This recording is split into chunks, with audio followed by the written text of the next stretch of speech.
Dziś odwiedziliśmy dom znanego polityka. Nie jest to pizza, tylko zabawki audio, więc zapraszam na odcinek. A ja sobie gram na gramofonie, trali tralalala, trali tralalala. Pierwszy raz zobaczycie, jak mieszka polityk na tym kanale, który jeszcze zbiera audio. No trochę już tego jest. Trochę już Kilka tego. lat, żeby było. Długo zbierasz? Jasne. No już to są takie rzeczy chyba, które mam najdłużej, ale chociaż nie. Mam też takie starocie, które kiedyś wygrzewałem. Nawet mam ze świetnika świeżynkę.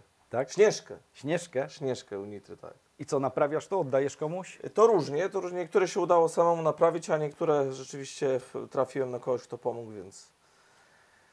więc cieszę się, że te jakieś tam rzeczy z duszą są. Ty to najlepiej rozumiesz, nasi widzowie. Więc... No tak, ja to rozumiem. Ja też widziałem te fragmenty od Ciebie z mieszkania w programie telewizyjnym, gdzie byłeś gościem i właśnie opowiadałeś, że Twoją pasją to są przede wszystkim radia. No tak, ale to nie tylko w ogóle starsze rzeczy i one mają zupełnie inny dźwięk. To, że dzisiaj akurat, muszę przyznać, to trochę jak z fotografią. Bo zwróćcie uwagę, że dzisiaj jest mnóstwo zdjęć, każdy robi telefonem, ale później w domu tego nie ma, tak? I jakoś się jak, nie wiem, telefon się zgubi, czy nie będzie w tej chmurze, no to wszystko to przepada, a z muzyką jest tak, że trochę to wszystko zaczęło wracać. No nie muszę mówić, że winyle się pojawiają znowu w sklepach i nowi muzycy mają swoje kolekcje, swoje nowe nagrania, które są na tych czarnych krążkach, a to jest naprawdę gigantyczna historia, która zaczyna wracać i to fajnie, że ten coraz bardziej popularny jest ten retro sprzęt i coraz bardziej modny. No tak, moda, Która wraca. która wraca. No tak jak kasety przecież do niedawna to w ogóle odeszły do lamusa, a teraz wracają. No absolutnie jest powrót kasety magnetofonowej, teraz płyta CD. Ja widziałem też takiego fajnego mema, na którym było, że młodsze pokolenie ode mnie nie będzie wiedziało, do czego służy ołówek. Poza tym, że akurat do rysowania. A rozumiem, że chodziło o kasetę. Ja jeszcze wychowałem się w tym pokoleniu, gdzie kasety były popularne, CD-ki już były coraz bardziej, winyle już odeszły, szczerze mówiąc. No ale teraz zaczynają być bardzo mocno popularne winyle, więc ceny zaczynają przybierać Ceny są kosmiczne. kosmiczne. Ja na przykład jestem fanem Kazika, a płyty nie mam, bo... Ja też nie mam płyty Kazika, spalam się, bo koszt po prostu tej płyty jest przerażający. Jest tak? przerażający. To jest więc 10 tysięcy złotych średnio. No to już jest w ogóle... Ale zawsze był taki drogi, czy... Chyba tak.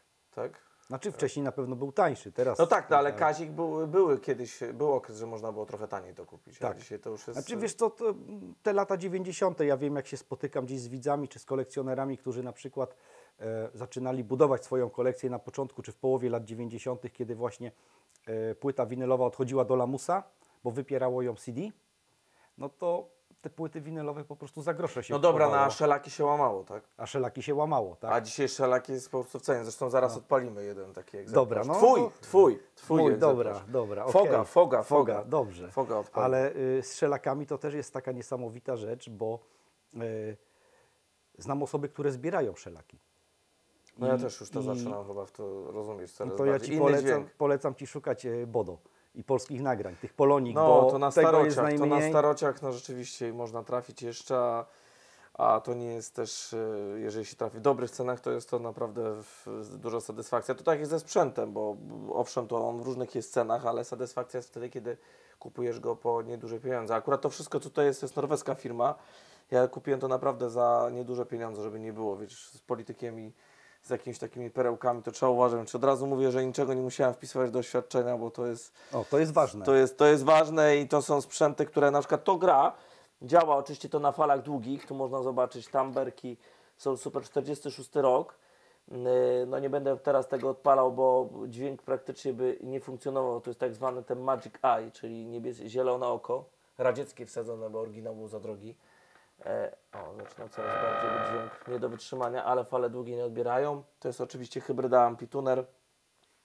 No i wszystko jakoś chodzi. No i słynne taśmy, które zaczynają być coraz bardziej popularne, czyli szpula.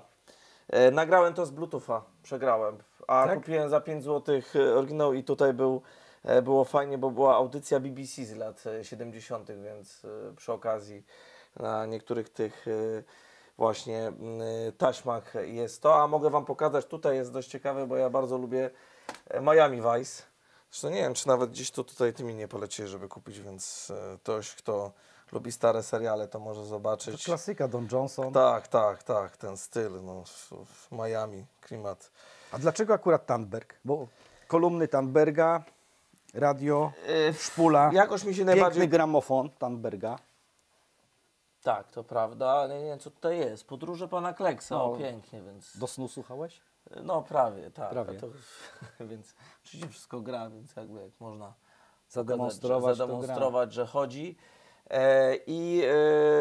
Dlaczego Tandberg? A jakoś mi się najbardziej design podobał głośników, muszę przyznać. No ta firma już dzisiaj nie funkcjonuje oczywiście, Ale kultowa firma. ale jest to kultowa Kultowa. firma i można było jeszcze kilka lat temu kupić za nie duże pieniądze sprzęt. No dziś Więc, jest trudno Dzisiaj dostępny. już trudno dostępny. To jest najstarszy Tandberg, którego mam, czyli 46. No ale mam też kilka, tutaj zaraz pokażemy, bo udało mi się też coś takiego znaleźć, kto po prostu ktoś się chciał pozbywać. Teraz kolegami Unitry ZK-147, o ile nie mylę, chodzi mi o szpulę. Zetki. Zetki. To teraz właśnie kolega mi daje, bo ciocia jego się pozbywa, także będę tutaj starał się przeczyścić i to wszystko zrobić. Rodzina Także, Unitry będzie. rodzina Unitry, tak. Zresztą reanimowana Unitra, to chyba... Reanimowana, tak. No, tak, więc... Reanimowana. Na polskie zakłady, które upadły w latach 90., a my sprzętem muzycznym moglibyśmy się poszli, chociaż muszę przyznać, jak porównać sprzęt, który był zachodni, a polski, no to jest rzeczywiście... Jest przepaść. Jest przepaść, no ale to wynik jest systemu komunistycznego i niestety tego, że nie było tutaj takiego rozwoju. No tak jak i sprzęt, te płyty, tak, też tutaj to, chociaż nie było tak źle, produkcja była duża w Polsce, więc... Bardzo dużo. No ale sprzedane. Tak. No, wszystko Polskie sprzedane. nagrania zostały sprzedane za nieduże pieniądze. Niestety nie udało się tego odkupić. Trochę polityki, chociaż wiem, że tutaj nie będziemy o tym rozmawiali w Ale ostatnim okresie. warto wyjaśnić widzom, bo ludzie nie wiedzą tego. No polskie nagrania największe, no to te tytuły, chociażby Maryla Rodowicz, to wszystko No zostało tak, sprzedane Niemen, wszystko. wszystko za kilka milionów złotych. Dzisiaj wartość tego rynkowa jest zdecydowanie większa i była próba tego odkupienia, ale niestety Amerykanie, z tego co pamiętam, tak? Warner Bros.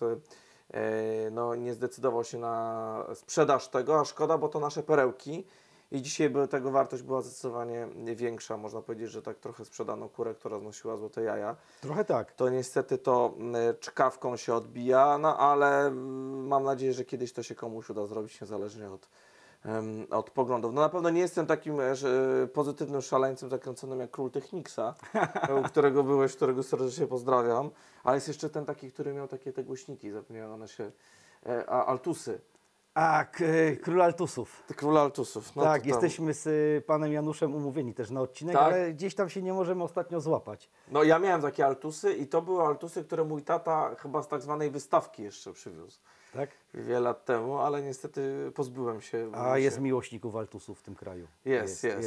To te większe takie głośniki dla kogoś, kto tam nie wie, więc to taka ciekawostka. Tu jest Tandberg, ja już szczerze mówiąc nie mam za bardzo miejsca, bo nie dysponuję jakby obszarem i też rodzina niekoniecznie się zgadza na to, żeby to znosić.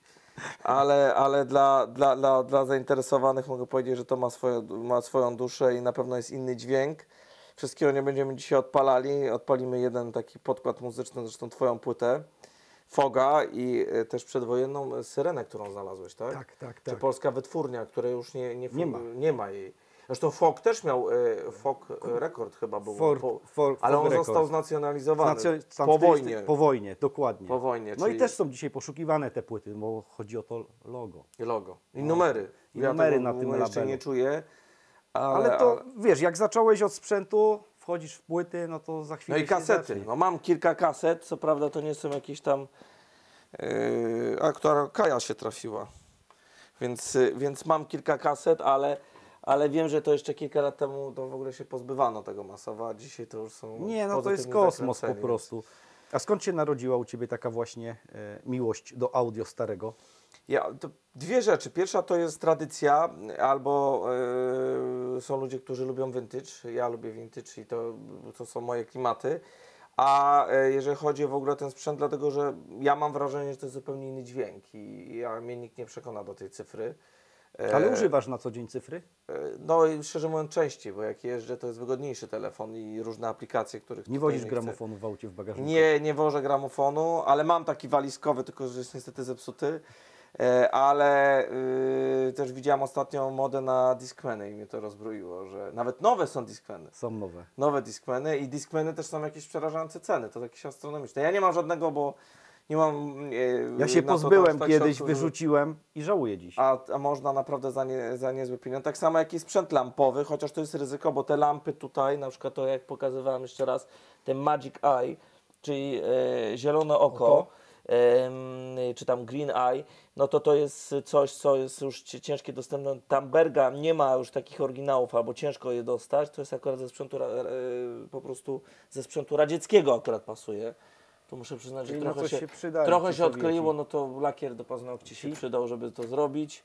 No ale to mam akurat podczepione oczywiście pod kabel, pod te zwane banany i mogę sobie z telefonu puścić, więc no jest to na pewno... Masz jakiś- jakiegoś specjalistę, który ci to odnawia? Czy Miałem samemu? takiego, ale chyba teraz już się zbuntował i już, którego serdecznie pozdrawiam.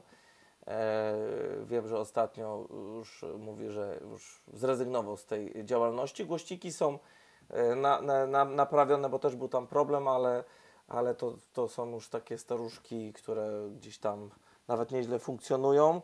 Tu wszystko funkcjonuje, chociaż te prawe to wahadło, tak będzie, czy jak to nazwać? Wycieraczki. Wycieraczki, jak to niektórzy mówią, akurat tu średnio na to funkcjonują, ale no ma to swój urok i nie wiem, może odpalimy trochę, Śmiało. żeby nie było. Nie no, gramofon tam, to tu powinno być. A! Play. Pusta taśma. To też można pokazać.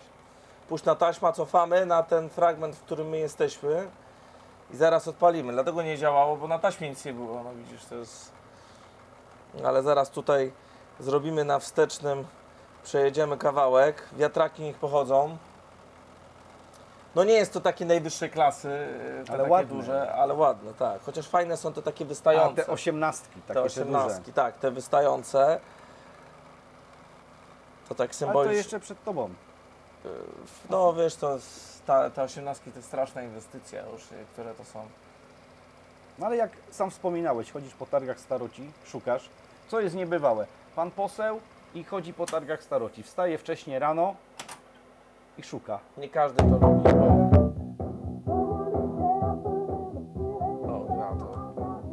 No to akurat był Rod Stewart, który nas tutaj umilił trochę chwili. No to tyle, no. Nikodem też słucha muzyki. Trochę jest na szczęście przygłuchy, więc to A powoduje... co lubi, rocka, metal, jazz? Nie, ale ma, muszę przyznać, utwory, na które reagujesz szczekaniem, więc Tak? jakieś tam dźwięki bardziej współczesne, AC/DC na przykład, no to nie współczesne oczywiście, no to tak widzę, że reaguje na niektóre. Lubi AC/DC? Tak, lubi. A byliście razem na koncercie teraz? Nie, Nie udało wam się wspólnie pójść? nie chodzę. Król Lew też jest, więc jest... A to pokażemy za chwilę twoją kolekcję. Tu są wybrane, bo oczywiście te mam więcej, ale wybrałem te, które są takie najbardziej ciekawe z tych wszystkich. Ja wspominałem już wcześniej, że bo przyznałeś się przed nagraniem, że chodzisz po targach staroci, jeździsz. Tak, lubię. Byłem w Polsce, to byłem w Bytomiu, pod Warszawą, no to oczywiście Słomczyn, czy też Piasecznie, na Kole, Olimpia, no różne są miejsca. I co najczęściej? Płyty, sprzęt szukasz? Tak, ale też wielokrotnie byłem i nic nie kupiłem. Więc Tak? tak. Ale dlaczego? Ceny czy... Ceny na Bytom jest na przykład drogi przecież, nie? Ale to jest bardziej kwestia może takiego hobby i wiele ciekawostek można znaleźć. Rzeczy, które dzisiaj już są świadectwem historii albo takimi perełkami, do których można nawiązać i można zbudować wokół tego ciekawostkę. Ja lubię na przykład coś kupić i na przykład sprezentować, tak? Więc to jest takie... No ja mam podobnie. Satysfakcję mi to daje, jak na przykład, nie wiem, wiem, że ktoś się interesuje lotnictwem, a ja kupię coś związane z, nie wiem, jeszcze jak się trafi przedwojenne w ogóle lotnictwem, to już w ogóle perełka, czy też tak jak tutaj nawet blisko gdzieś leży morze, więc to jak ktoś lubi marynistykę, no to akurat tu przepiękny polski orzeł i to jest lipiec 38, no, to wyjątkowy, ważny okres, Gdynia i dostęp do Mnie do cały morza, czas, więc wiesz to co, jest... Jacku, zaskakuje to, że...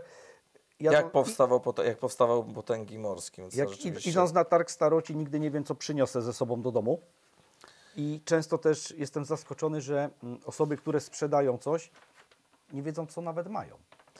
No ale to wiesz, to są takie, trzeba też trafić na ludzi, którzy są pasjonatami, więc jakby czasami wiesz doskonale, że to jest skarbnica wiedzy i człowiek jest w stanie powiedzieć ci absolutnie wszystko na temat historii tych rzeczy, a są czasami tak, że po prostu ktoś by to wyrzucił, a ty to ratujesz de facto. No. Że sam znalazłeś wielokrotnie perełki, które są świadectwem jakby gigantycznej historii. No. Tylko rodzina na tym cierpi, bo nie macie tego trzymać. No to prawda. To trochę to jak prawda. u Ciebie, tak? No ale to jak ta rolka Edisona, którą mi kiedyś Tak. pokazywałeś. Na takiej rolce nagrano Pierwszy hymn polski. pierwszy hymn polski. No to jest coś, co już ma dzisiaj gigantyczną wartość. Tym bardziej takie rzeczy mają istotny wpływ na to, że historia Polski, która była trudna, bo łatwo się mówi o Tambergach, gdzie to jest Norwegia i tam wojna tak naprawdę to nie była w takiej skali jak w Polsce. Oczywiście była II wojna światowa, ale nie takiej Tak. skali jak w Polsce. No ale polskie radioodbiorniki przedwojenne dzisiaj mają gigantyczne ceny z uwagi na to, Elektrit przecież, ze względu na to, że to wszystko było skonfiskowane i było zabrane po prostu podczas wojny. I tu polecam, jeżeli mogę zrobić taką mikroreklamę, to pan Berezowski, chyba Jakub, o ile dobrze pamiętam, on zrobił taką wspaniałą publikację, w której opisuje przedwojenny rynek radiów, tak to się odmienia, w Polsce i pokazuje, jak to wyglądało. Na tym widziałem, że był Filip z Polska, bo było postępowanie. Telefunken też był Telefunken też był polski, ale my też mieliśmy się czym poszczycić i to właśnie fajnie, że ktoś się jeszcze tym zainteresował. W Muzeum Techniki jest kilka fajnych eksponatów, no ale no w Polsce tego typu radioodbiorniki, czy właściwie te płyty, no to było, jeżeli coś jest przedwojennego, nawiązuje do polskości, tak jak tu w przypadku Bodo, o którym mówiłeś, który zginął tragicznie i można go, młodsze pokolenie może mniej go kojarzy, ale umówiłem się z nią na 9. To jest jeden z takich utworów, które można przytoczyć ten tytuł i wspomnieć tego artystę. No a już po wojnie to wszystko ginęło masowo i niestety my tego za dużo nie mamy. No a mamy się czym poszczycić. No ale też z tego co pamiętam, to mówiłeś o tym, że na przykład no, szwedzki rynek, tak, gdzie Polacy też funkcjonowali i tam tych płyt jest mnóstwo. Bardzo dużo. Czy na tym zachodniej części można jeszcze, na części tej niemieckiej zachodniej, którzy dzisiaj to są już Niemcy, to ten rynek był tam zdecydowanie bogatszy, a wiele utworów no, mogłoby też u nas być silniejszych, no, może żeby być zrozumiałe, no po prostu polskich artystów uważam, że my nie doceniamy jeszcze do dzisiaj, ale mam nadzieję, że mocniejsza moda na to wróci. No. Nawiązując do tego, co powiedziałeś, że nie doceniamy polskich artystów, ja mam też takie wrażenie, że w momencie, kiedy te polskie nagrania zostały sprzedane, to jak sobie wejdziesz na platformy cyfrowe, to zauważysz od razu, że polscy artyści nie mają tam pełnych dyskografii starzy. To prawda. I dzisiaj na przykład jak też poznać dyskografię jakiegoś artysty polskiego X tam z lat 50., 60., no to musisz się już tylko posiłkować płytą winylową. To prawda, albo na przykład nie ma na niektóre aplikacje nie mają też pełnego, można powiedzieć, zestawienia utworów. No i na YouTubie jest też lepiej, ale no też to nie jest w takiej formule, jakiej to można by było swobodnie słuchać, więc rzeczywiście kilku, i to nawet takich popularnych, wiesz, Tak. na przykład Niemena zauważyłem, że też nie wszystko było. No można by było sporo wymienić. nawet. Wymienić, ale na przykład jest Niemena taki utwór, że nie wstawaj nigdy lewą nogą. I jedna z aplikacji, których korzystam muzycznych, tego nie miała. O. A na YouTubie już na szczęście było, więc no to pokazuje, że rzeczywiście, że tu jeszcze jest wiele do nadrobienia i można jeszcze pogrzebać. Nie mówię, że to musi być Hanka Ordonówna, bo to trzeba lubić taką muzykę. No ale... O, mieliśmy z Maćkiem przypadek u pana Jerzego, jak byliśmy zobaczyć płyty, które podobno zaginęły według historyków, a pan Jerzy je miał z Hanką Ordonówną. No to piękne, to piękne. No samo to, że przecież na takim nagraniu, tylko to chyba na takiej tubie właściwie, był nagrany marszałek Józef Piłsudski też robił. Tak. I też na winylu. Też na winylu? Tak, bo też pan Jerzy miał nawet z autografem. Winyl z niesamowite. autografem. Na szelaku, rozumiem. Na szelaku takim, tak. Tak.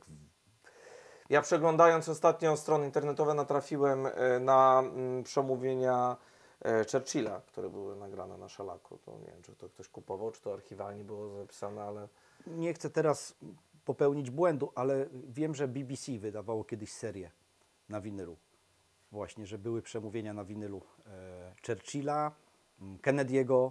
No tak, Kennedy'ego to wiem. Zresztą Tandberg to była pierwsza firma, która zrobiła live'a, nie wiem czy wiesz. Nie, to mnie I zaskoczyłeś. to był live'a i to był kryzys kubański.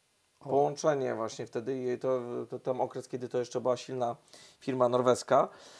Ale wracając do tych szelaków i tych nagrań, no to muszę przyznać, że na przykład ja z chęcią bym taką płytę miał, nie wiem czy jest, a teraz po tym sobie poszukam. Na przykład David Attenborough, czyli ten znany zoolog, czy też pasjonat przyrody. Ja uwielbiam jego, jak się uczy angielskiego, to uwielbiam słuchać właśnie o tym. Taki fajny brytyjski. Tak, tak. Chociaż jemu powiedzieli w młodości, że ma wadę wymowy i się nie nadaje na dziennikarza, a jest legendą. A jest legendą. Prawie 100 lat i dalej powiedział, że będzie nagrywał. U nas byli, poczekaj, jak się nazywało to małżeństwo z Wrocławia? Gucwińscy. Tak. Ja się na nich wychowałem, z kamerą wśród zwierząt. Z kamerą wśród zwierząt. Ja Ja się jeszcze wychowałem. zahaczyłem. Ja się wychowałem na nich. Ale tu mam, wiesz co, taką... Gdzie to jest? To a propos tego, co się mówi, że się wychowałeś, musiałbym to znaleźć, ale mam tu płytę, oczywiście Akademia Pana Kleksa, ale to za każdym razem, jak ktoś tutaj jest, to ja tego Kleksa wyciągam i pomyślą, że mam tylko jedną Płytę. Tak, że jestem monotematyczny, ale wyjątkowo lubię rzeczywiście tę płytę, bo mi się z dzieciństwem kojarzy. Gdzieś tu mam polskie utwory. O, mam tutaj tego. Słuchajcie, to jest perełka. Koziołek Matołek. Trzecią mam i pierwszą część. I... Chociaż tego się słuchać. Z filmu Kozioła Przygody Koziołka Matołka. I jeszcze, przeproszę, zaraz gdzieś tu znajdę. Chociaż może wziąłem, bo ja nie wszystkie tutaj mam. Ale jakby mi się udało wygrzebać, to było super. No, chyba nie mam. Nie znajdę teraz, nie chcę tu zabierać Wam programu, ale na pewno były polskie utwory i to z TVP było robione. Tam był 40-latek. Taka Janosik, tak, składanka mam taka to. z polskich nagrań Tak, chyba. składanka. Mam to. Tam jest Alternatywy 4. Tak, Jerzy tak. Duduś Matuszkiewicz. Tak, że nie lubię Poniedziałku, znakomity jego... Szkoda, że nie wyszła w ogóle na winylu ścieżka dźwiękowa, na przykład z Alternatyw albo z Barei. Zauważyłeś? Że nie ma nic. To prawda, w tych składankach jest. No, tylko w składankach gdzieś są poszczególne utwory, ale tak to... nie. Ale to jest dobry pomysł, żeby ktoś to kiedyś puścił. Na przykład na no. jakąś rocznicę to jest dobra inicjatywa. A najdziwniejsza płyta w Twojej kolekcji? To chyba rzeczywiście jest niestety z Tobą związana. Tak? Tak, bo my się trochę znamy, tą pasję dzielimy. Więc to ja nie wiem, czy najdziwniejsza płyta w mojej tej to nie jest to. A, to. Musisz powiedzieć, co to jest, bo ja wyjdę na szaleńca, jak to odpalimy. Nie, no to możemy to odpalić. Nie, Ale to... dźwięki generalnie rajdów samochodowych. Bo też jesteś pasjonatem No, lubię samochodów. motoryzację, tak. To Wam pokażemy, co jest w środku. A ja w tym czasie poszukam, może znajdę tamtą perełkę. A ja Wam pokażę, co tutaj jest fajnego w środku w tej płycie. Bo...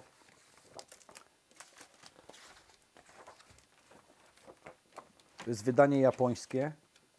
To jest F1, tak? Z Japonii. Ale to jest istne szaleństwo, wiesz o tym. Tor.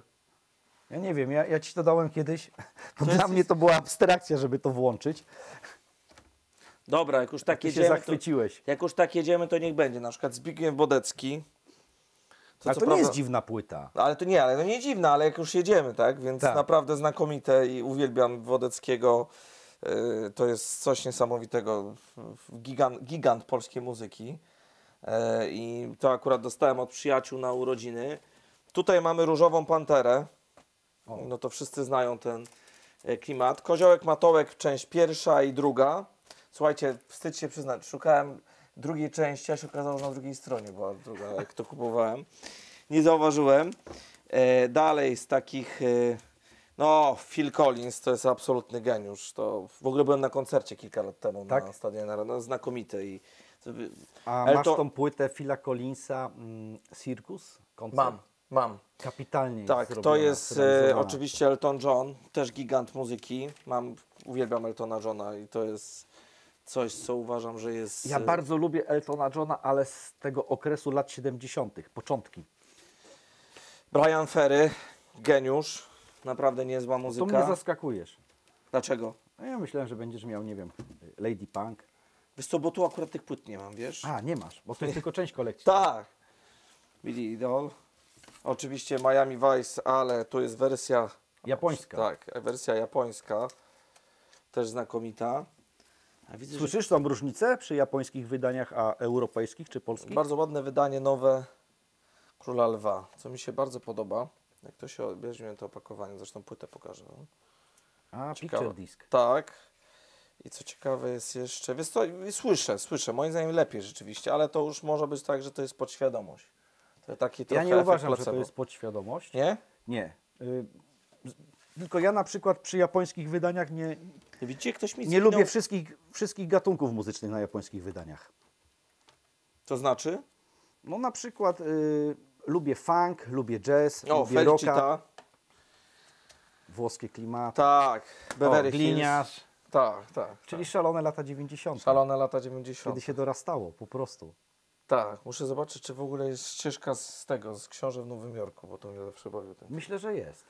Nie, zupełnie mi ktoś zwinął mi to, wiesz? A której płyty szukasz? No tej właśnie z TVP. Ale to pewnie, wiesz co, mam to gdzieś w kartonie, bo ja po prostu tutaj A sobie... ja nie wiem, czy tu nie O! widziałem. To jest, słuchajcie, wspaniałe. Chris de Berg, Lady in Red, znakomity utwór. Jest tutaj na tej znakomity muzyk, także tak. Miałem okazję osobiście poznać kiedyś. O, to zazdroszczę, bo to jest znakomite. W ogóle kocham ten teledysk, nie będę opisywał, bo Ale gdzieś tutaj może to widziałem, moja druga kurczę, połówka słyszy. chyba mi tu składanka dziś. A, wiesz, to się pewnie skleiło, nie ma tego, wiesz. Być może. Być może, ale zaskoczyłeś mnie trochę, pewnie widzów też, bo ja się spodziewałem, że Nie, ja będziesz mam miał, polską. że będziesz miał dużo rapu. Nie, wiesz co, z rapem to nie bardzo. Ja jakoś tak...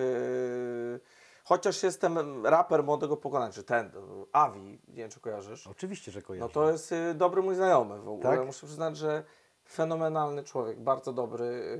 Poznałem go wiele lat temu. I to jest przykład człowieka, który może odnieść sukces bez jakiejkolwiek pomocy sam. Wrzucił wszystko i zaczął rapować. I dzisiaj jest jednym z czołowych raperów. Oczywiście no, dzisiaj w temacie też jest Paktofonika, tak? No to, tak, to jest inny klimat.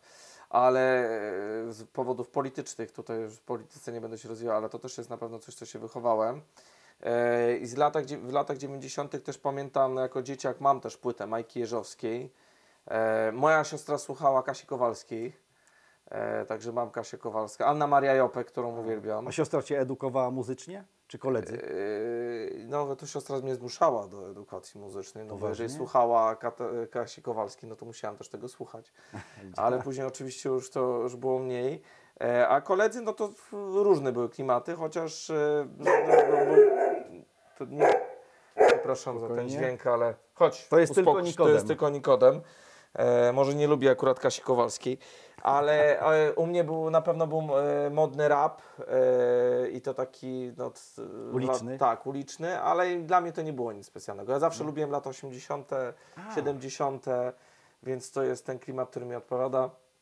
Lubię Beatlesów, chociaż John Lennon, nie będę tu chciał podpadać niektórym, wiecie jakie mam poglądy polityczne, więc... Zbieżne z Tobą. No, przeciwstawnie. Okej. Ale jeżeli muszę... To przerzuć się na Stonesów. No tak, ale jeżeli mógłbym powiedzieć, że coś, co absolutnie jest czymś, co miało wpływ na moje wychowanie, czy muzykę, która jest dla mnie ważna, to fascynacja do dzisiaj Kazikiem i kult. To Ponadczasowy polski ponadczasowy, artysta. to jest w ogóle coś, Kazik jest geniuszem. Znaczy, jeżeli chodzi o jego historię z tatą, bo to też nie każdy wie, że tata Kazika przeżył okrucieństwo II wojny światowej i on też wielokrotnie w tych wiersze jego śpiewa Kazik. I muzyka, która ma moim zdaniem drugie dno. My często słuchając jej tak naprawdę się nie zagłębiamy, ale śpiewając o mój dom murem podzielony, tak? Tak. Po lewej stronie łazienka i tak dalej, więc on śpiewał o tym, że mur berliński jest wybudowany, czy chociażby o tym, że jest rozpijany naród i wódka i śpiewa też o politykach, o radnych, o artystach. I to nie są słowa, które mogę przytoczyć, chociaż bardzo bym chciał. Są ponadczasowe. O Brooklińskiej Radzie Żydów też to jest znakomite. Dzisiaj to jest słynne Tak. słowo Rzymian.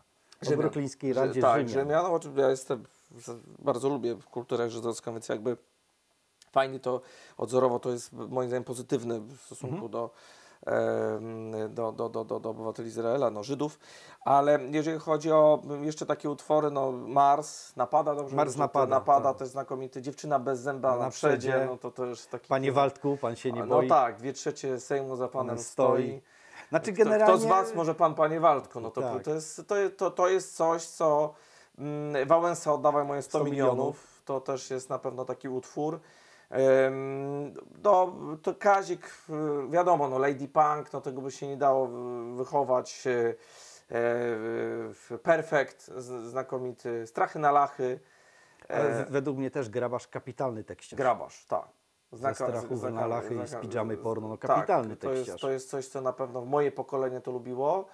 Z takich jeszcze, co miało, no to Phil Collins, absolutnie, to już mówiłem o nim, ale muszę jeszcze raz wspomnieć, bo No to jest teraz jak gdzieś znajdę Phila Sting, Collinsa na starociach, to dzięki, kupię. to dawaj znać. Sting, Phil Collins, Chris de Berg, Elton John, Beatlesi, ABBA jest spoko, chociaż nie wszystko, bo to jest też tak, że trzeba to lubić. Może czasami ktoś powie, że jakiś, no i z polskich muzyków mam też kilka utworów, to oczywiście Krzysztof Krawczyk, więc nie tylko Parostatkiem, ale również inne utworów, które śpiewał, jest też geniuszem. Ale mam też Bogdana Łazuchę, który swoją drogą fenomenalna historia na temat tego życia prywatnego ostatnio przeczytałem. Pierwsza żona, rozwód, druga żona i powrót trzeci raz z tą samą żoną wziął ślub, która była pierwszą żoną. Więc Prawdziwy rock'n'roll. tak. Ale nie, no to wiecie, no Bogdan on tam śpiewa chyba, nie łam się, czy coś takiego. Tak. Więc takich, co tam jest jeszcze takiego, co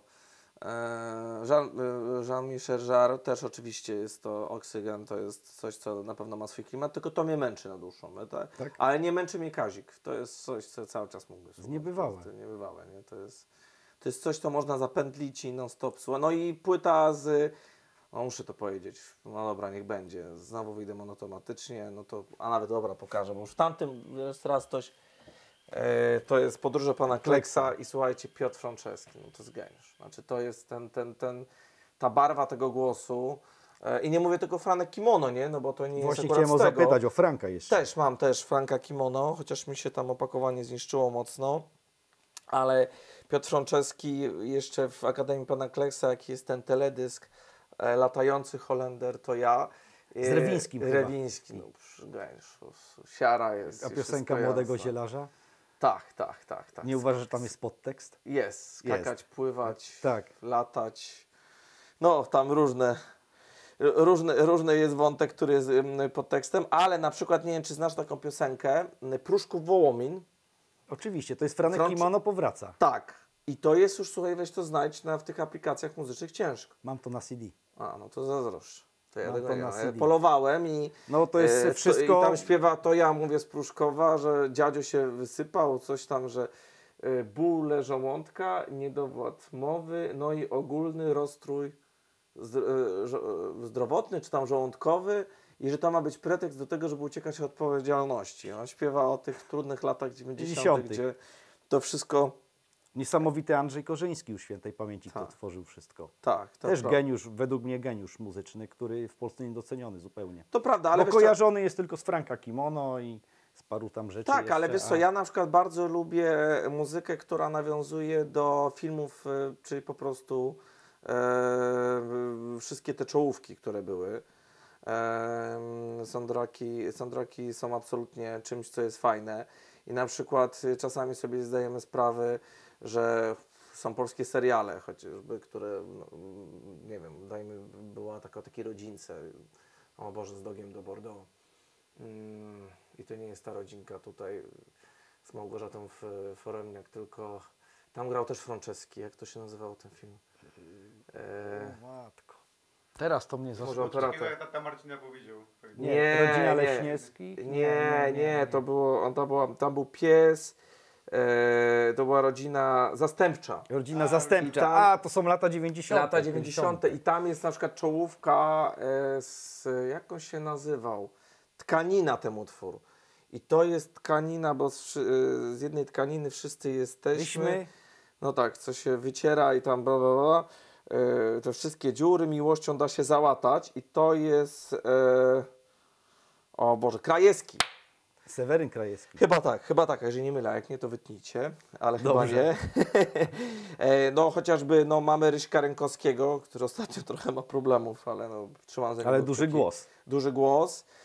No Andrzej Zaucha, Gumisie, tak, znakomity polski jazzman, tak, jakby nie było, który... Funk, jazz, no, który zginął w tragicznych tragicznie. okolicznościach. No ale rzeczywiście Gumisie znakomite.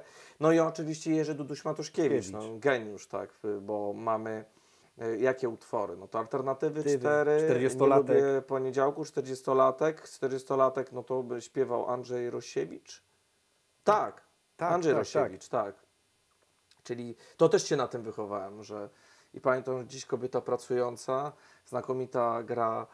Czyli uwielbiasz to kino Ireny i muzykę Kwiatkowskiej. PRL-u. Tak, Bareja, Miś oczywiście, Brunet wieczorową porą. Nie lubię poniedziałku. No to jest kult, nie lubię poniedziałku, jest... Co mi zrobisz, jak mnie Co złapiesz? mi zrobisz, jak mnie złapiesz. Alternatywy najlepsze, no... Zmiennicy, no... Towarzysz Winnicki, ta słynna Jan Winnicki, nic więcej na wizytówce, to znakomite. No i wspaniały, absolutnie, stąd też trochę nawiązuję, bo jestem fanem Wilhelmiego, kariera Nikodema Dyzmy, nie mylić do Nikosia Dyzmy. Czyli z Pazurą. Chociaż jeden i drugi znakomity film, ale Nikodema Dyzmy, serial znakomity, odtwarzający słynnego polskiego autora powieści o Nikodemie Dyzmie, który robił karierę i wszystkich oszukał, ale ta muzyka też jest tam znakomita, a w Alternatywy 4, no to też tam pamiętam ten utwór, gdzie oni zeszli wszyscy do piwnicy i tam było, że nad wszystkim czuwa gospodarz domu, on nie da zrobić krzywdy nikomu, zawsze pomoże o każdej porze, o mój Boże. Zaleciało PRL w ostro. Zaleciało, ale nie lubię oczywiście, no jestem anty tamten ustrój i dla mnie to jest bardziej, bym powiedział, chociaż wiesz, mówimy o Alternatywy 4 i mówimy, że PRL, ale Bareja przemycił kilka wątków, które dotyczą cenzury. Tak. Nie wiem, czy wiesz, bo w pewnym momencie milicjant podchodzi do obywatela, już nie pamiętam, czy to był docent Furman, on miał psa Teodora, ale podchodzi do niego i mówi, to był 1 maja, czyli święto komunistyczne. Najważniejsze, a on mówi do niego, tylko żeby mi na 2 i na 3 ta flaga nie wisiała. Nawiązując do Konstytucji 3 maja z 1791 roku, gdzie nie wolno było w PRL-u nawiązywać, bo to był zryw legislacyjny, pierwsza w Europie, druga na świecie konstytucja. No ale nie po to się tutaj spotkaliśmy, więc to jest jakby... Ale dobry wątek, bo ja chciałem teraz Cię zapytać na przykład, bo jesteś politykiem, jesteś z opcji, która jest antykomunistyczna, tak można powiedzieć. No, ja mam to w krwi, można powiedzieć. Ja nie znoszę absolutnie nic, co jest związane z... I teraz na przykład dla mnie takimi plamami akurat dotyczącymi muzyki, to uważam, że powinny być też odkryte karty czy teczki, które dotyczyły donoszenia na artystów. Które na przykład artyści mieli poblokowane kariery, bo mówi się, pisze się, ale gdzieś tak nie jest to wyjaśnione, że na przykład Tadeusz Nalepa, wielu innych artystów właśnie gdzieś przez SB-ków miało swoje kariery ukrócone. I wiesz co, ja jestem zwolennikiem w ogóle pełnej transparentności i tutaj nie chcę przytaczać historii jednego z polityków, który niedawno był kandydatem na prezydenta. Przegrał z panem prezydentem Karolem Nawrockim. Ale tam też jest pewien wątek, który był poruszany medialnie. Ja bym chciał o tym wiedzieć, dlatego że to jest pewna sprawiedliwość dla tych ludzi, którzy jeszcze żyją, rodziny i wiedzą, jakie te kariery były. Ale wiesz co, w tym momencie przytoczę Jacka Kaczmarskiego, bo tam są takie... Wojtek w klubie, w pornoklubie pisze, nieźle mi to płacą, za to, co i tak wszak lubię. I trochę dlatego to nazywa, co się stało z naszą klasą.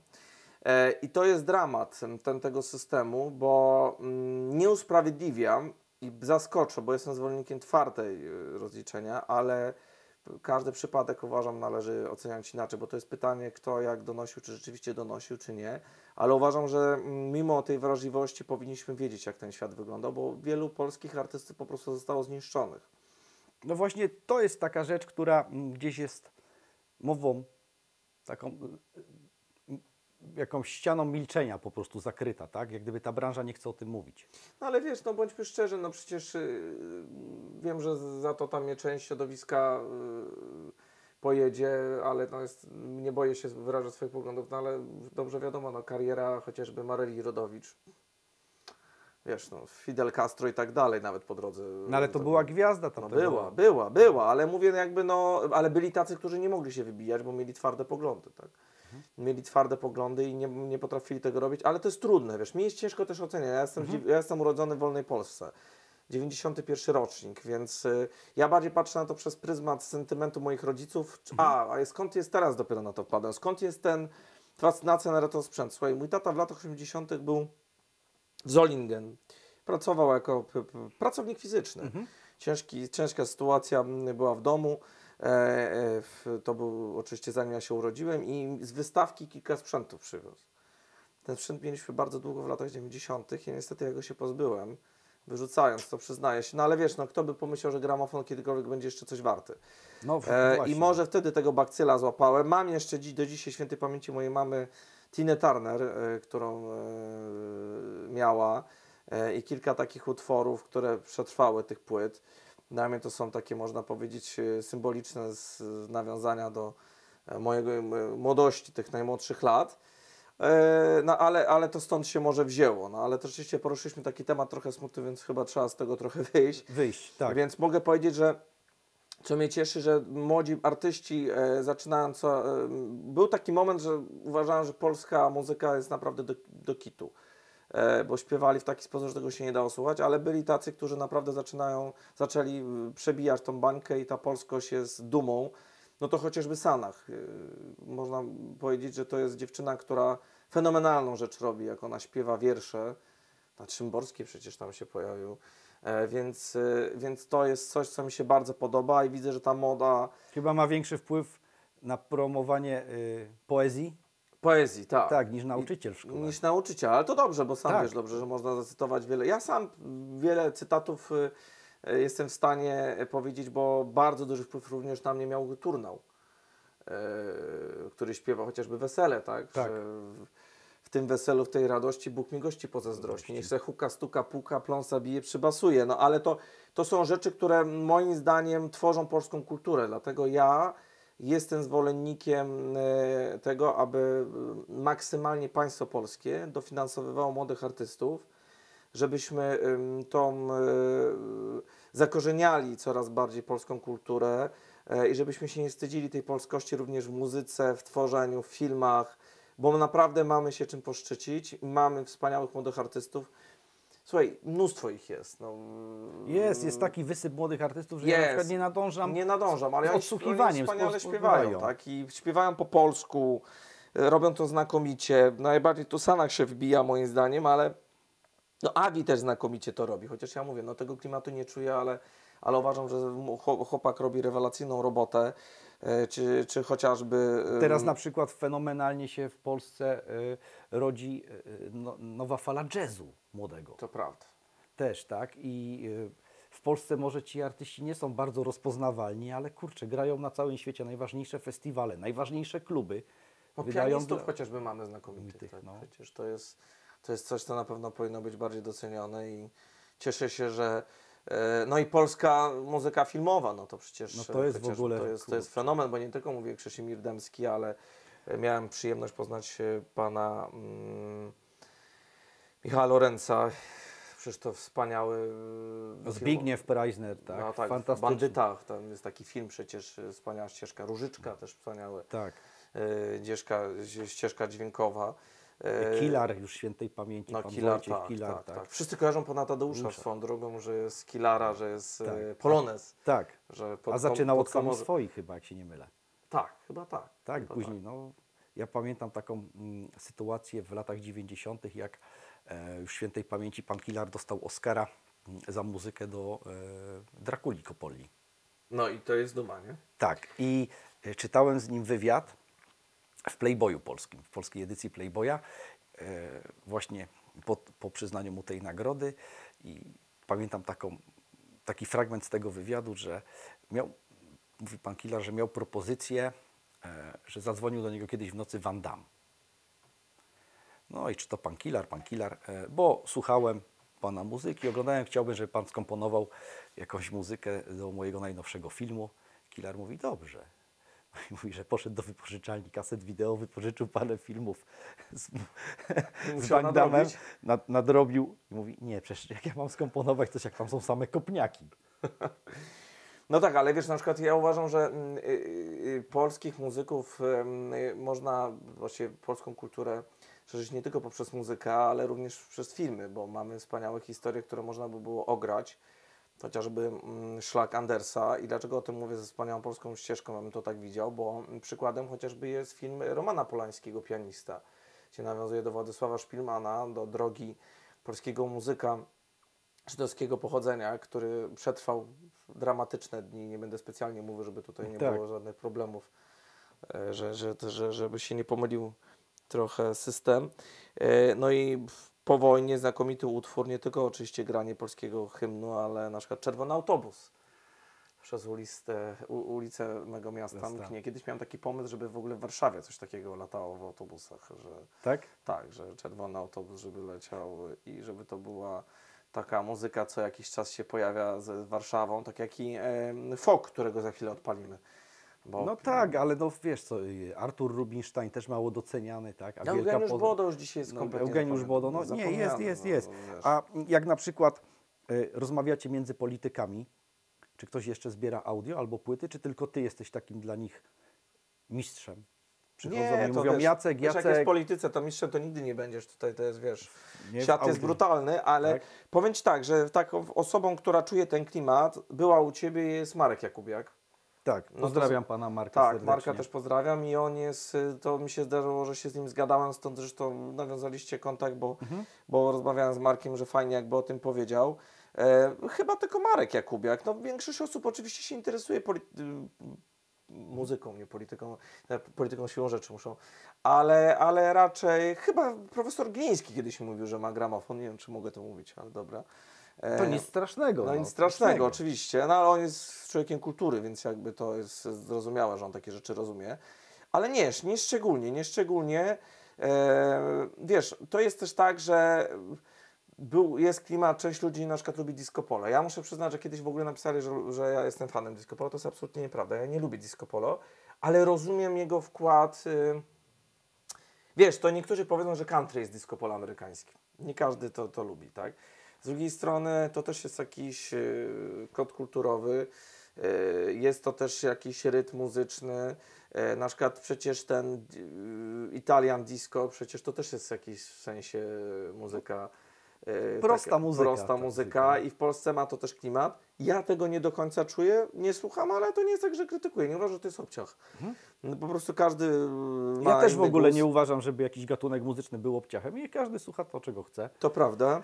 A w przypadku disco polo to uważam, że absolutnie jest niedoceniane, bo każdy mówi, że dobra, disco polo, ale faktycznie w momencie, kiedy gdzieś u nas, zauważ, dopiero teraz się rodzi moda na muzykę etno-folk, że gdzieś tam szukamy tych swoich korzeni, tak gdzieś tym kodem kulturowym, o którym wspominałeś, to No, ale w latach wiesz, to- 90 to było to disco polo.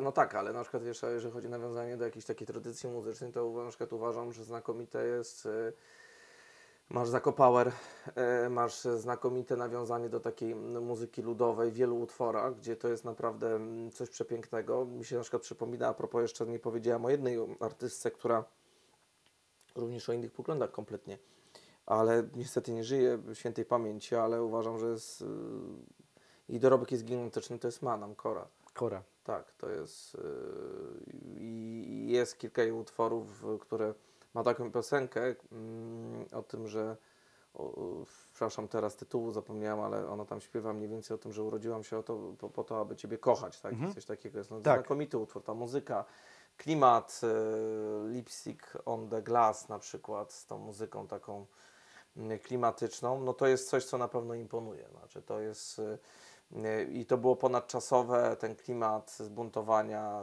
lat 80. to jest na pewno. Czy ja uważam, że w ogóle polska muzyka z lat 80. to jest fenomen. Kiedy omijało się, wiesz, no wcześniej też, ale tutaj w tych latach 80., kiedy następuje ruch Solidarności, bunt społeczeństwa, bunt artystów taki już jest mocno wyczuwalny, no i ta walka z cenzurą, tak? No, Genialne teksty, to żeby prawda, przemycić. To prawda, to tak jak śpiewano, że że nie był, że mój jest ten kawałek, bo my z UB Tak. i to, że też tam śpiewali, albo chcemy być Zomo, tak, jak chcemy być sobą. Tak, chcemy być sobą, więc jakby no to pokazuje, że jest wielu artystów, którzy mimo trudności tamtych lat potrafili przynieść wolność do domów i ten klimat właśnie takiego no, poczucia własnej wartości, tego, że można dokonać zmian, ale ja się z tobą nie zgodzę, że to tylko, nie tylko Polska, bo w ogóle muzyka lat 80. uważam, że jest najlepsza. Ja uważam, akurat że... tutaj skupiłem się na polskiej. Jasne, ale ja uważam, że patrząc na te tytuły, które Ci tutaj wymieniłem, od filmów, no muszę przyznać, że na przykład muzyka z Akademii Policyjnej, no to jest coś, Tak? co, tak, no ja w ogóle te poczucie humoru, to jest coś, co uważam, że wielu z nas się wychowało i muszę przyznać, że to jest taki kod ponadczasowy. No, przecież muzyka intro do Alfa, gdzie tam też jest taki, czy Rodzina Bandich. Rodzina Bandich, Terminator. Sinatra. Tak, Love tak, and tak. Marriage, ale to jest do Terminator, no. Rocky,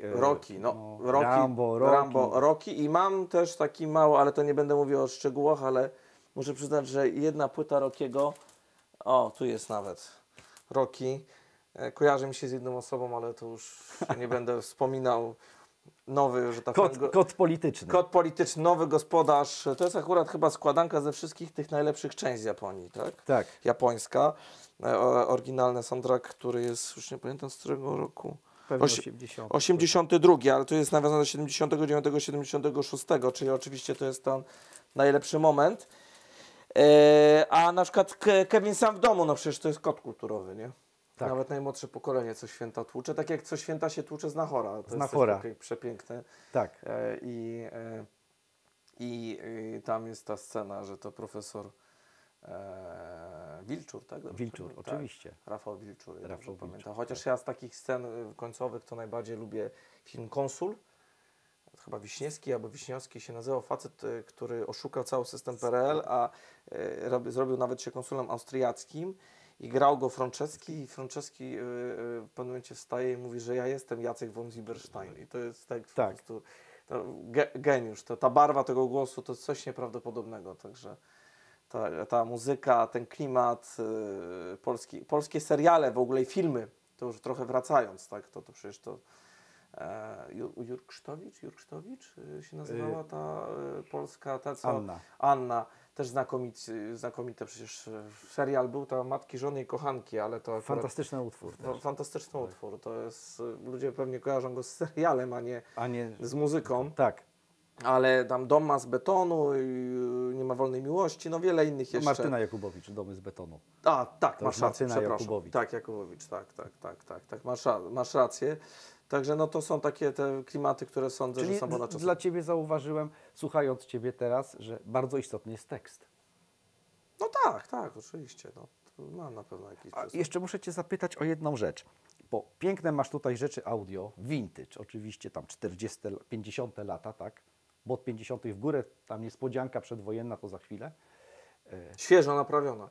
No i teraz jesteś europosłem, siedzisz w tym europarlamencie. Oni chyba są mało vintage'owi, nie? Bo oni raczej uważają to jako elektrośmieci. A, wiem do czego to nawiązujesz. Wiesz co, ja uważam, że generalnie trochę z mojej starej branży, bo kiedyś się zajmowałem, odpowiadałem za gospodarkę odpadową, rzeczywiście te elektrośmieci uważam, że powinny być... To jest przykład najlepszego recyklingu, jaki może być, czy właściwie powrotu na rynek z powrotem No czegoś, właśnie. co powinno być wyrzucone. No wiecie, no przecież to powinno już dawno być wyrzucone. To też wszystko, tak? Według norm unijnych. Według norm Unii, a to dalej funkcjonuje. I rzeczywiście to jest coś ciekawego. Być może powinniśmy, w ogóle myślę, że ta gospodarka obiegu zamkniętego powinna być tutaj wzmocniona, no bo ten nowoczesny sprzęt, to wiesz, no to przecież zaraz wyląduje na koszu. No to nie muszę mówić, że wątpię, Chyba że... wszyscy to wiedzą, którzy oglądają. No właśnie, więc... A to wraca i to dobrze i to pokazuje, że jest taki drugi... Słuchaj, no z winylami to masz. Kiedyś czytałem taki raport na temat, jak rośnie co roku, to było w kontekście sprzedaży polskich nagrań, co roku sprzedaż winyli. No ona rośnie 100%, 150%, 200%, tak? Ale nie wiemy, jaki jest drugi obieg. No bo pójdź na targ staroci, pójdź Nie, no ale to gdziekolwiek, tak samo Ale jak... dobrze, niech to Tak, chodzi, tak? To tak. funkcjonuje. Ale masz rację, ilość giełd, sprzedaż przez internet, Nie jest to policzalne. Ilu masz pasjonatów winyli? W Polsce? No, Niepoliczalne. No niepoliczalne, ale wiesz, pojedź gdziekolwiek. Masz sklepy retro, vintage. A tak. zobacz młode pokolenie, tak?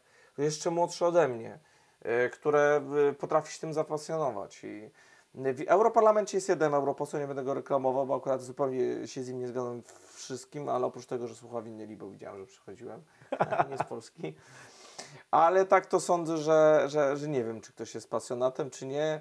Mają pewnie inne zainteresowania, więc no, byśmy wszyscy to samo lubili, to świat by był nudny. Oczywiście. A tak to w pozytywnie zakręconym, wiesz, można być na różny sposób, więc ta promocja polskiej muzyki, polskiego sprzętu i ta szpula, o której mówimy, Unitra, no chcę ją właśnie zabrać do Brukseli, żeby stała w miejscu honorowym. A to pomyśl na przykład o jakiejś wystawie o polskim sprzęcie w Europarlamencie, Możemy albo o pomyśleć. polskich artystach, którzy walczyli z systemem.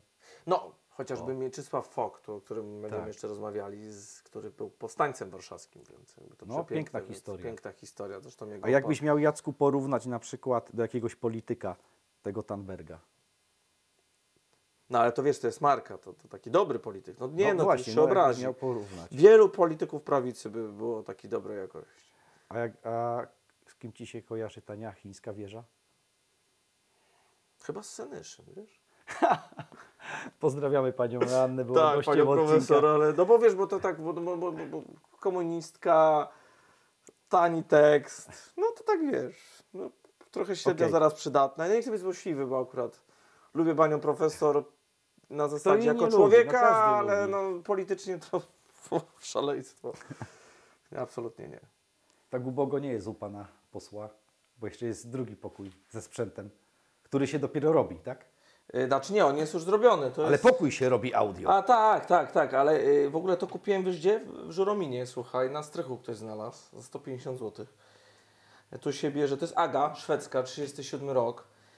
Też Magic Eye, też jest radziecki, bo nie było oryginalnego. Tu jest kwestia głośności, fajnie chodzi. No i oczywiście jest odbiór na gramofon, tylko przejściówki, szczerze mówiąc, teraz nie mam. No i tak to wygląda.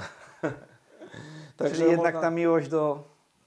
Tak, ale z tego to już nic nie wiesz, no to zrobiłem z jakiegoś materiału, który gdzieś tam mi leżał, no więc jakby trochę mi to pracę kosztowało i środek zrobienia, no ale jak widać funkcjonuje. No i tutaj ja też mam tego bliźniaka, co ty. Tak, Widzowie tak. widzą, jak pokazuje płyty z targów.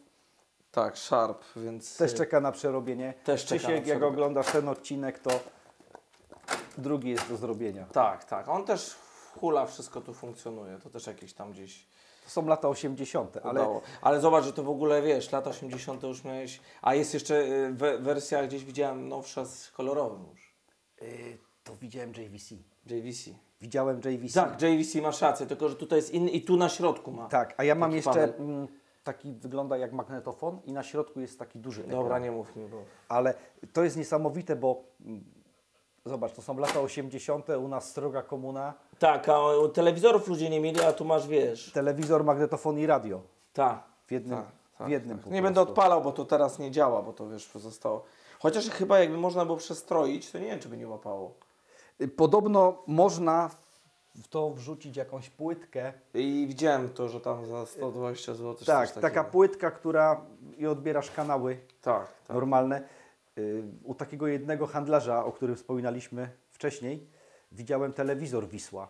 A, i coś takiego Właśnie z przerabiał? taką płytką i oglądałem u niego jakiś tam Inny obraz, co? inny obraz w Inna ogóle. bajka, tak. ale wiesz, to jak tam się coś wypali, to już jest ciężko. No nie wiem, To nie co, wiem. idziemy ostatnią perełkę oglądać, to, Tak, to idziemy, co się udało nareperować. Tak, to co się, zaraz zobaczycie perełkę pana posła. A powiedz mi, to jest taka twoja przerwa od polityki?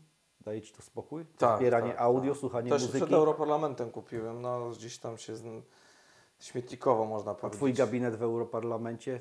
też No jest trochę. Jest też Jest, zabawek? tam to było, bo tam kupiłem to, ale to w chwili wolnego, to nie mam dużo czasu wolnego. No, Oj, my no. chyba przylecimy do ciebie, No, pokażemy. zapraszamy. Ale nie mam za dużo czasu wolnego, także wiecie, to jest tak, że gdzieś tam się te starocie trafiają. To akurat kodeks honorowy swoją drogą znalazłem i coś jeszcze ostatnio takiego gdzieś wygrzebałem. To Bo jest, nie tylko słuchajcie, zbierasz audio. słuchajcie, szlakiem książki. wychodźców, Książka z 1900 roku, redakcja Administracja Nowy Świat 47 Warszawa. Jeszcze tego nie czytałem, ale to jest, słuchajcie, opis wspomnienia z podróży po Brazylii doktora Józefa Siemiradzkiego z przedmową Juliana Ochorowicza. To ciekawe, mitologia polska, a tu mam, to też jest ciekawe.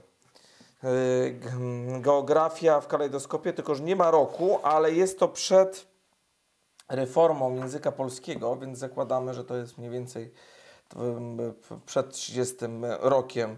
To też gdzieś tam historycznie wygrzałem. Pan Tadeusz, ale to chyba taki stary nie jest, jak ja wspomniałem. Pan Tadeusz akurat szczerze, a nie, 1925 rok, ale to też gdzieś uratowałem. To 100 lat ma. To 100 lat ma, to prawda.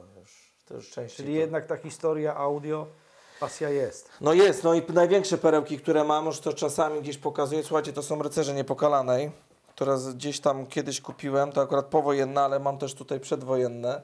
O, i mam tą książkę, o której mówiłem. A nie wiem, czy mogę zareklamować, ale dobra. Ale pokazujmy pewnie. Pokazujmy.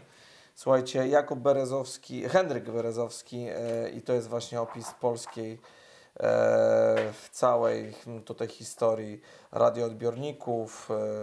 O, proszę bardzo, Capello, Polskie Towarzystwo Radiotechniczne, więc to wszystko gdzieś, to polskie właśnie loga, gdzie to, jak to wyglądało.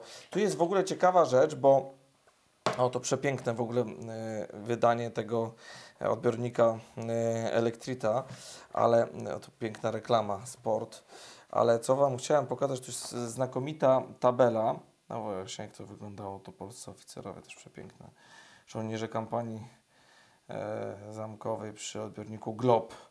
Ale czym jest rzecz? Chciałem Wam pokazać, tutaj jest taka tabela, nie wiem, czy mi się w tej chwili uda mi się ją złapać, właśnie polskie radioodbiorniki. I ta tabela przedstawia siłę nabywczą w stosunku do radia, chodzi o pieniądze. I to jest o tyle ciekawe, że to porównuje sytuację geopolityczną, bo pokazuje tak naprawdę polskie możliwości finansowe ówczesnego społeczeństwa. O, to też przepiękne. Kto sobie mógł pozwolić na radio? To sobie mógł pozwolić na radio, mówiąc krótko. Stacja nadawcza w Raszynie. Warszawa, 38 tutaj. To też jest druga stacja uruchomiona w 27, gdzie były. Tutaj tak naprawdę to jest pokazane na początku. To jest Polskie Radio Warszawa i wszystkie rozgłośnie. Czyli Lwów, Kraków, Katowice, Łuck, Baranowice, Wilno, Warszawa, Toruń, Łódź, Poznań. To znakomite. A gdzie ta tabela jest, to też by było ciekawe, żebyśmy to pokazali naszym widzom. To już trochę było. To widzicie, jak na złość tam zawsze nie można tego złapać. Czekajcie. Tutaj mamy przemysł radiotechniczny w Polsce. To jest ciekawe, bo można zobaczyć, jak to wyglądało jakby pod względem zatrudnienia, koszty, liczba wyprodukowanych odbiorników lampowych. Jak to wyglądało ogółem. To są oczywiście dane w tysiącach. I to naprawdę jest taka statystyka, która pokazuje możliwości. No tutaj na przykład nam Ryc Śmigły, które również w Przemowie nie było nadawane. Tu na przykład w pierwszych miesiącach okupacji niemieckiej, to jest ważne, po prostu to radio była konfiskata tych aparatów, zostały zabrane ludności. Stąd tak naprawdę ubodzy jesteśmy, jeżeli chodzi o historyczne polskie radioodbiorniki. To jest Aga z 37, nie wiem jakim cudem ona trafiła do Polski, w Żrominie ją kupiłem, tak jak wspomniałem, ale to już jest coś, co po prostu trafiło pewnie po wojnie. Bo te powojenne jeszcze są spotykane. Są spotykane, tak, ale to jest przedwojenne, tak? Ale tak. Więc jakby tu nie było tego zabrania tego, o którym mówiliśmy. W 1945 to zostało, to z armią wróciło. Wiadomo. To tyle. No to teraz ostatnia rzecz. Przytrzymam Ci. Przytrzymasz, tak? Ostatnia rzecz, która tu się pojawiła. Nakręcimy. Zrobiony sprzęt. Zrobione, ale słuchaj, to jest w ogóle... to nie działało, to było do wyrzucenia. Więc żeby nie było, że tak na łatwiznę, to oczywiście materiał muszę wymienić, ale w czym jest cała myk jakby polegający na tym, że nie działała sprężyna, tam w środku to jest oczywiście tylko mechanika i fizyka, nie ma nic więcej, tu mamy igłę, kilka jeszcze tych igieł zostało, i odpalamy, więc rusza. Uratowałeś to. uratowałem to, ale muszę przyznać, ktoś mi tam to pomagał, którego serdecznie pozdrawiam z rodziny od mojej narzeczonej, ale tata, ale uwaga. Co wieczór piszę ci list, że tak właściwie mi trudno Ciszymy. i pusto teraz i nudno. Jednak nie słyszysz piosenek, nie znajdzie ciebie mój list. Powstaniec warszawski to jest piękne jeszcze do tego. Tak. Myśl, że tak mi trudno żyć, bo świat jest inny już dziś. To twoja płyta. No Muszę moja. oddać. Gdzie ją kupiłeś? Na którejś z targów Staroci. Ale na drugiej stronie, Przy mnie co ciekawego jest, zobaczcie jaka mechanika.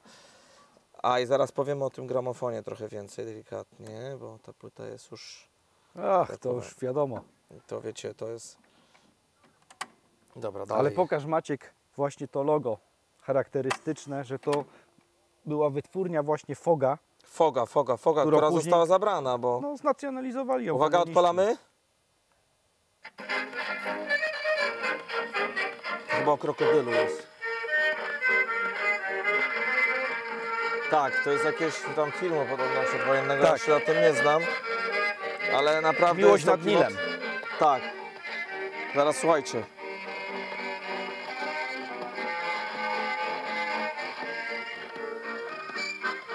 Jak kataryniarz trochę teraz. Raz na dniu szeroką wodą, na przekór i ojcu i matce, zakochał się młody krokodyl No mówię. w maleńkiej zieloniutkiej żabce. Może postaw, pokażemy. A nie, będzie dźwięk, wyłączymy. Dobra. No i teraz pokażemy, słuchajcie, tu jest logo His Master Voice. No i coś o tym powiemy. No widzicie tego pieska. Ten piesek jest z nami tutaj. Jest z nami tutaj. No pokaż go może. Gdzieś go będziemy. kupiłeś, tak? Tak, też, tak. Czyli dość ciężki, skarbonka. No i tak wygląda. On się nazywał Niper. Niper, tak. Nikodem go toleruje, więc nie ma z tym problemu. On się nazywa Niper.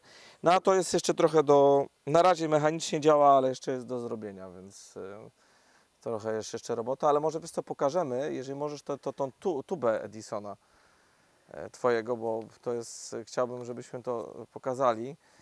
Słuchajcie, na tym to jest Radka, ale ja się tym zainteresowałem. Na tym były pierwsze utwory. Bo zresztą za nie były szalaki chyba, tak? Edison to tak. korbka. Ja to dostałem od Ale ja pana nie wiem, Jerzego. a ja nie wiem, czy nawet, słuchaj, tutaj nie masz czegoś takiego, bo to nie jest to? Być może tak. Tak, Tak. tuba Tak. i to chodziła taka igła, na tym hymn polski był pierwszy, Pierwszy, tak, zrobiony. nagrane tak. Takie jest opakowanie i na czymś takim wałku, tam tutaj widzicie te rowki, to jest po prostu ta muzyka, czyli jakby nie na tym, tylko po prostu tutaj. To też jest dość ciekawa historia. Gdzie to w Polsce kupiłeś? Nie, dostałem to od pana Jerzego, A. u którego robiliśmy odcinek. Słuchajcie, no tego nie otworzę. Ja się nawet nie podejmuję kupienia odtwarzacza do tego, Nie, bo no. już nie mam miejsca. Ale to jest, słuchajcie, gramofon, nie mylić z patofonem, od razu mówię, bo patofon to jest z kulką, Tak. żeby nie mylić. No ale to chyba nie wiem, czy będziemy powoli żegnać widzów, czy nie? No tak, ja to muszę To może ja, poprosić. słuchajcie, odpalę na koniec. A ja powiem jeszcze tak, subskrybujcie, komentujcie. Vinyl Shark, tak? Dobrze Tak. pamiętam? I miłość, że trzeba zupełnie inaczej, bo trzeba namyśleć się trochę, na szczyt rozsądku się zdobyć